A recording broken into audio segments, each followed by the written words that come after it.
तो इस वीडियो की शुरुआत पिछले एपिसोड के एंड से होता है और हम इन दोनों को यहाँ पर देखते हैं, जहाँ पर एक कुछ टोकन टाइप का बड़ा चीज होता है और यहाँ पे जो मोटू होता है वो एमसी से कहता है जाओ तुम ऊपर जाओ और कॉइन को लेकर के आ जाओ, मैं कॉइन प्रेसिडेंट को देने वाला हूँ। अब यहाँ पे हमारा जो एमसी होता है वो अपने मन में सोचते हुए कहता है अब मैं समझा कि इसने मेरे को क्यों बुलाया, क्योंकि ये साला इतना मोटा है, वो इसके ऊपर कैसे चढ़ेगा, इसलिए इसने मुझे बुलाया हुआ है और ये इस कॉइन को देकर के प्रेसिडेंट को खुश करना चाहता है ताकि ये प्रेसिडेंट के फेवर्स को पा सके। तो इससे मैं इतना चीज तो समझ सकता हूँ, जो हाई रैंकिंग के एनपीसी से उनके अंदर में दिमाग तो होता है। इसके बाद के एमसी चीज के ऊपर में चढ़ने लगता है और वो इसके ऊपर आ भी जाता है। यहाँ पर एमसी जैसे कॉइन को टच करता है तो उसे अपने खुद के कुछ मेमोरीज याद आने लगते हैं बचपन के, जहाँ पर वो मुझे मार रहा होता है। और जब एमसी को ये सारे मेमोरीज आते हैं तो वो मतलब हैरान हो गया होता है। वो कहता है क्या ये मत कहना कि अभी भी जो मेरे कुछ मेमोरीज है वो मुझे खुद ही याद नहीं है। तो मैं मतलब यहाँ पे बता देता हूँ, जो कि एमसी के मेमोरीज है उसे ज्यादातर मेमोरीज तो याद है, लेकिन उसके मेमोरी के जो कुछ पार्ट है वो उसे अभी याद नहीं है। अब देखो एमसी यहाँ पर कुछ चीजें सोचता है और वो इसी नतीजे पे आता है कि वो इस कॉइन का यूज करके जो सुयू है उसके मेमोरीज को वापस ला सकता है, या फिर ये कह लो वो उसे अपना कॉन्शियसनेस पे वापस ला सकता है। और एमसी वो इन सब चीजों को इस बेसिस पे कह रहा है क्योंकि उसने जब इस कॉइन को टच किया तो एमसी को अपने खुद के मेमोरीज याद आए थे। तो इसलिए ये चीज एक तरीके से ऐसे सेंस बनाता है कि ये ऐसे भी काम कर सकता है कॉन्शियसनेस को वापस लाने के लिए। और जब ये जो मोटा होता है वो चिल्ला रहा होता है कि जल्दी नीचे आओ मुझे कॉइन दो। फिर एमसी सीधे के सामने कूद करके आ जाता है एकदम मस्त सा लैंडिंग मार करके। एमसी यहाँ पर अपने मन में इस कॉइन के बारे में सोचते हुए कहते हैं कि यहाँ पर जो कॉइन है ये किसी तरह का टेस्ट टूल है और ये कॉइन कुछ अमाउंट में रहता है और शायद ये अर्ली स्टेज में एग्जिस्ट करता है। एमसी को यहाँ पर कोई तरीका खोजना होगा जिससे कि वो और भी काफी सारे कॉइन को ढूंढ सके। फिर वापस इस मोटे के पास आते हैं जो कि कह रहा होता है कि तुम सुन नहीं रहे हो, मैंने कहा कि मुझे कॉइन दो, मुझसे मेरे वर्ड्स को रिपीट मत कराओ। एमसी इससे कहते हैं इतना क्या जल्दी, जरा पीछे तो देखो तुम्हारे पीछे की स्पेसशिप है। और एमसी अपने मन में कह रहा होता है ये जिस स्टेट में है इस स्टेट में इसे बेवकूफ बनाना आसानी होगा। और होता भी वैसे ही, जो मोटू होता है वो पीछे देखता है और एमसी यहाँ से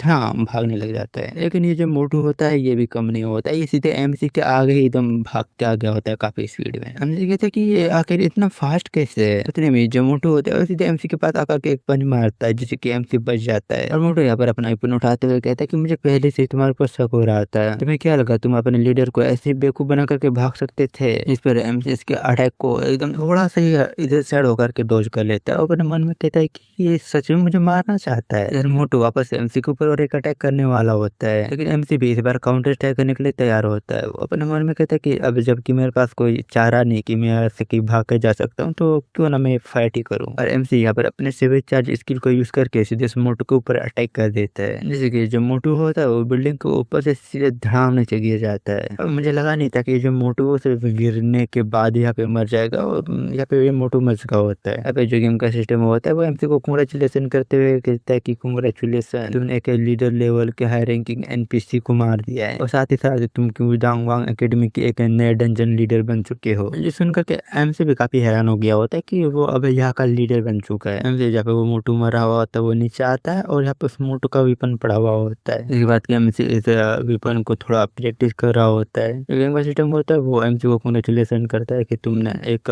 लीडर लेवल के वेपन को इक्विप कर लिया है जिसका नाम मिंग होंग मैस है। बड़ा अजीब नाम है भाई इस वेपन का। तो और एमसी इस वेपन को देखते हुए अपने मन में कहते हैं कि इस ऐसे अगर मैं हायर लेवल के एनपीसीज को मारता हूँ तो मैं उनके टाइटल इक्विपमेंट को रख सकता हूँ, मुझे मिल सकते हैं वो, जो कि ये मेरे लिए एक तरीके से अपने आप को ताकतवर बनाने के काम में आने वाला है। इसके बाद एमसी यहाँ पर क्लास के अंदर में आ गया होता है, मतलब एकेडमी के अंदर में आ गया होता है जहाँ पे यहाँ पे दूसरे एनपीसीज होते हैं एज ए स्टूडेंट, मतलब एनपीसी ही। ऐसे भी लोग अपने एमसी को लीडर के तौर पर ही देख रहे होते हैं। और एमसी यहाँ पर से मतलब जो दूसरे एनपीसीज होते हैं उन सभी को बाहर भेज देता है, सिर्फ सुयुआन को छोड़ करके। यहाँ पे एमसी यहाँ पर इस सुयुआन के पास आता है और कमांड देता है कि जो क्यू डांगवान एकेडमी की बोर्ड सुयुआन है वो अपने कॉन्शियसनेस को रिगेन कर ले, जिससे कि सुयुआन कुछ देर के लिए कॉन्शियसनेस में तो आती है लेकिन वो वापस से एनपीसी में बदल जाती है। देखो यहाँ पे जो सिस्टम विंडो होता है, मतलब अपने एमसी का सिस्टम विंडो, ना कि गेम वाला सिस्टम, जैसे कहता है कि डिटेक्ट हुआ है जो रेजोल्यूशन को है वो इनफ नहीं है सुयुआन एकेडमी की बोर्ड सुयुआन के कॉन्शियसनेस को रिगेन करने के लिए। अगर एमसी को सुयुआन के कॉन्शियसनेस को रिसरेक्शन कराना है तो एमसी को और कौन चाहिए होंगे। जनरल एमसी कहता है क्या, यहाँ पे एमसी को समझ में आता है कि वो कुछ नहीं कर सकता है, उसे और कॉइन ढूंढने होंगे कहीं से भी। इसके बाद हम इस एकेडमी के एक फील्ड एरिया को देखते हैं जहाँ पर अपने एमसी ने मतलब पूरा यहाँ पे एक मीटिंग रख दिया होता है और वो सभी एनपीसी को ऑर्डर देता है कि तुम्हें कहीं पर भी कोई ट्रेजर मिले तो तुम लोग सीधे मुझे इन्फॉर्म करो। जिस पर यहाँ पे जितने भी एनपीसी होते हैं वो सभी किसी भी हाँ कहते हैं। पर यहाँ पर हम बगल की बिल्डिंग में दो बंदों को देखते हैं जिनमें से एक बंदा ये जिसका सीन टाइप का है, ये क्यूदावांग एकेडमी का कमांडर झाओ चेनसान है। इतने बड़े नाम रखते बाद आदमी पढ़ते पढ़ते मर जाएगा तुम्हारी भैंस की टांग। मैं इसे झाओ कह के बुलाने वाला हूँ। झाओ कहता है आखिर लीडर चान ने या फिर सभी बोर्ड्स को इकट्ठा क्यों किया हुआ है। जिस पर इसके बगल में ये बंदा है जिसके मतलब ये मतलब कभी कई सारे आंखें होते हैं, ये कहता है जो लीडर चान वो काफी अजीब है। उसने कल कहा था कि वो आपके लिए प्रेजेंट को प्रिपेयर करेगा लेकिन उसने अभी तक कुछ नहीं लाया है। वैसे जो नमूना है इसका नाम वांगलिंग है और ये डिप्टी कमांडर है क्यूदावांग एकेडमी का। कमांडर जाओ डिप्टी कमांडर वांगलिंग से कहता है मैं जल्दी ट्रूप्स को भेजने वाला हूँ ताकि वो क्यूजिया एरिया के टेरिटरी पे अटैक करे ताकि मैं जल्दी से जल्दी क्यूदावांग एकेडमी के टेरिटरी को एक्सपेंड कर सकूं। तुम ध्यान देना कि लीडर चान कहीं मेरे प्लान को खराब ना कर दे। एमसी के पास यहाँ पर एक एनपीसी आता है और वो उससे कहता है कि लीडर चान मैंने एक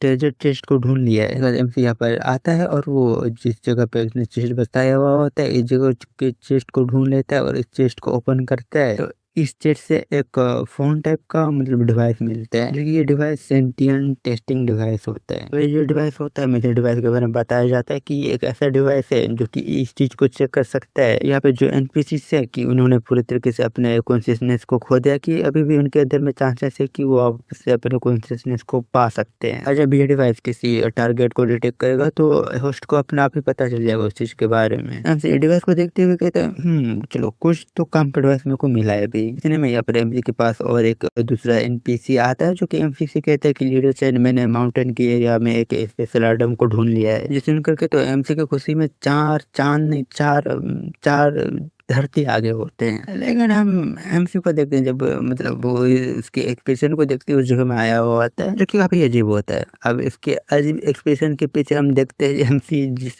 स्पेशल आइटम को देख रहा होता है कि वो स्पेशल आइटम क्या है, वो एक्चुअली में पुप होता है। एमसी एनपीसी से कहता है कि तुम इस चीज को स्पेशल आइटम कह रहे हो। अब जो सिस्टम में होता है वो एमसी से कहता है डिटेक्ट किया गया है कि यहाँ पर एक स्टेपिंग डॉग पुप है जो कि एक ऑफेंसिव वेपन के तौर पे यूज हो सकता है। अब जो एमसी होता है वो इस पुप को देखते हुए कहता है कि स्टेमिंग डॉग पुप एक्चुअली में एक स्पेशल आइटम है। एमसी हाँ पुप को उठाने के लिए तैयार होता है। अपने मन में कहता है ये स्टिल एक गेम ही है, बस इसे पकड़ना है और इन्वेंट्री में डाल देना है और कुछ नहीं। मैं बाद में इसे यूज कर सकता हूँ। हमसे कहता है कि मैं ये चीज नहीं कर सकता हूँ लेकिन वो कहता है नहीं मुझे ये चीज करना ही होगा। फिर वो कहता है नहीं मैं ये चीज नहीं कर सकता हूँ लेकिन वो कहता है मुझे ये चीज करना ही होगा। उसके बाद हम वापस से एमसी को दबांग एकेडमी में देखते हैं जब यहाँ पर एमसी ने और एक दूसरा ट्रेजर चेस्ट ढूंढ लिया हुआ होता है और जब इस ट्रेजर चेस्ट को खोलता है तो उसे यहाँ पर एक स्किल मिलता है जिसका नाम गोल्ड डिवरर स्किल होता है। सिस्टम एमसी से कहता है क्या तुम इस स्किल को सीखना चाहते हो। फिर हमसे अपने मन में कहता है कि मैंने इस गोल्ड डिवरर स्किल के बारे में पहले कभी नहीं सुना है। और सिस्टम से कहता है हाँ मैं इस स्किल को सीखना चाहता हूँ। इसके बाद सिस्टम भी इस स्किल को एक्टिवेट कर लेता है और यहाँ पर एमसी इस स्किल को सीख भी लेता है। सिस्टम एमसी से कहता है कि तुमने इस गोल्ड डिवरर स्किल को सीख लिया है। बाद सिस्टम हमें बताता है कि ये जो गोल्ड डिवरर स्किल है ये एमसी के बोर्ड को गोल्डन बोर्ड में कन्वर्ट कर सकता है जिससे कि एमसी का डिफेंस काफी ज्यादा इंक्रीज हो जाएगा। और ये जो गोल्ड डिवरर स्किल है ये इवोल्व भी हो सकता है लेकिन उसके लिए एमसी को गोल्ड ऑब्जर्व करना होगा। जब वो इनफ गोल्ड ऑब्जर्व कर लेगा तो अपने स्किल को इवोल्व कर सकता है। वही पर हम यहाँ पे दूसरे एनपीसीज को देखते हैं जो कि हमारे एमसी को बता रहे होते हैं कि लीडर हमें एकेडमी एरियाज में कोई भी ट्रेजर नहीं मिले है। एमसी या फिर बैठकर अपने मन में कहने लगता है कि इन लोगों ने पूरी जगह को ढूंढ लिया लेकिन फिर भी एक दूसरा रिस्ट्रिक्शन कॉइन नहीं मिला है। मुझे कोई ना कोई दूसरा और एक रास्ता ढूंढना होगा ताकि मैं और एक रिस्ट्रिक्शन कॉइन को ढूंढ सकूं, नहीं तो मैं सुयान को रिकवर नहीं कर पाऊंगा। तभी यहाँ पे डिप्टी कमांडर वांगलिंग आ गया होता है जो कि एमसी से कहता है कि तुम यहाँ पे क्या कर रहे हो। एमसी से कहता है डिप्टी कमांडर मैं तो बस यहाँ पर पूरे एकेडमी में हमारे कमांडर के लिए प्रेजेंट ढूंढ रहा था। और एमसी यहाँ पर अपने उसे सेंटेंट डिवाइस को देखते हैं जहाँ पर इस वांगलिंग का जो रिमेन एंटिटी पॉइंट होता है वो 0 होता है। इसका मतलब ये कि जो वांग लिन है इसका कोई चांस नहीं है कि वो अपने कॉन्शियसनेस को वापस पा सकता है। वो परमानेंटली एक एनपीसी बन चुका है इस गेम का। वांग लिन एमसीसी कहता है कि तुम मेरे साथ चलो, कमांडर ने हमें ऑर्डर दिया कि हम पास के क्यूजिया विलेज में अटैक करने वाले हैं। इसलिए कैंपसी तो खुश हो गया होता है कि वो फाइनली इस मैप के अंदर से बाहर जा सकते हैं। फिर कुछ देर बाद हम यहाँ पर इस डिप्टी कमांडर और इनका जो कमांडर झाव होता है और अपना एमसी, ये लोग मतलब पूरे ही एनपीसी के आर्मी के साथ यहाँ पर जमा हो गए होते हैं। पर अपना जो एमसी होता है वो सुयुआन से कहता है कि तुम मेरे साथ ही रहना। ये पर सुयुआन भी कहती है ठीक है। इसके बाद ये लोग एकदम ही पूरे ग्रुप में अटैक करने के लिए जाने लगते हैं। और यहाँ पर जो एमसी होता है वो अपने मन में सोच रहा होता है कि जो अर्थ है वो गेम में कन्वर्ट होने के बाद काफी ज्यादा बदल चुका है। लेकिन ये चीज मुझे समझ में नहीं आ रहा है कि यहाँ पे जो एनपीसी है आखिर वो ट्रेटिव को एक्सप्लेन करना क्यों चाह रहे हैं। क्या ये चीज गेम के मेन स्टोरी से रिलेटेड है? तो इसी के साथ आज का जो हमारा एपिसोड होता है वो खत्म होता है। बाद में आगे जो स्टोरी वो और भी ज्यादा इंटरेस्टिंग होते जाने वाली है, मतलब कि तुम्हें इस स्टोरी में और भी मजा आने वाले हैं। तो अगर तुम्हें इसका नेक्स्ट एपिसोड देखना है तो वीडियो को लाइक कर देना, चैनल को सब्सक्राइब करना और तुम्हें वीडियो कैसा लगा कमेंट करना ना भूलना। तो फिर इसी के साथ वीडियो को खत्म करते हैं और हमेशा की तरह मिलते अगले वीडियो में। तब तक के लिए गुड बाय।